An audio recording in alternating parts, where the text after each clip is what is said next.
New York সিটির প্রাণকেন্দ্র Midtown Manhattan দিনের ব্যস্ততম সময়ে যেখানে হাজার হাজার মানুষ কাজকর্মে ব্যস্ত থাকেন, সেখানেই ঘটে যায় এক মর্মান্তিক গুলির ঘটনা। সোমবার সন্ধ্যা ঠিক 345 পার্ক এভিনিউতে গ্র্যান্ড সেন্ট্রাল স্টেশনের ঠিক একটু দূরে আচমকায় গুলির শব্দে কেঁপে ওঠে গোটা এলাকা। স্থানীয় সময় তখন সন্ধ্যা 6টা। প্রত্যক্ষদর্শীদের চোখের সামনে এক যুবক হাতে একটি লম্বা রাইফেল নিয়ে ঢুকে পড়ে একটি বিল্ডিংয়ে। কিছুক্ষণের মধ্যে শুরু হয় গোলাগুলি। এলোপাতারি গুলি ছুটতে থাকে সে। ভয়াবহ পরিস্থিতির সৃষ্টি হয় গোটা বিল্ডিংয়ে। এই হামলায় অন্তত 4 জনের মৃত্যুর খবর পাওয়া যাচ্ছে, যাদের মধ্যে রয়েছেন একজন NYPD পুলিশ অফিসার। গুলির পরই হামলাকারী নিজের অস্ত্র দিয়ে আত্মহত্যা করার চেষ্টা করেন। I was working inside my store, Metro Marché, and at the moment, at that time, I saw people running from down the block this way all the way over here. So I obviously went outside to see what happened.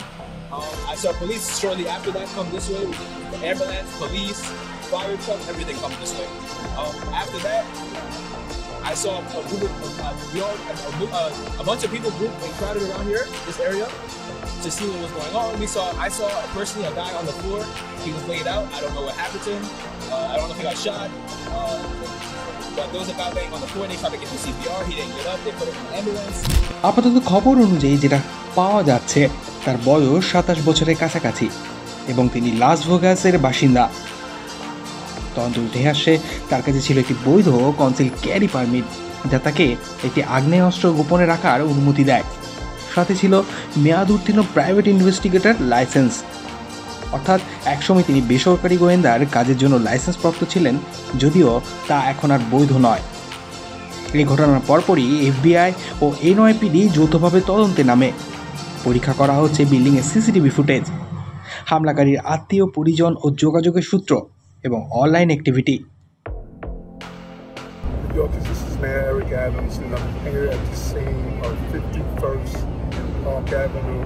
Unfortunately, we had a shooting here with multiple injuries.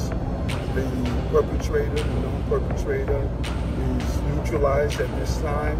Those who are in the building, we're asking them to remain inside as police officers are doing a floor-by-floor search. We believe, again, the perpetrator is neutralized at this time. We're going over to the hospital to speak with family and loved ones involved in this incident. We did have a shooter with multiple injuries at this time, but the perpetrator is neutralized.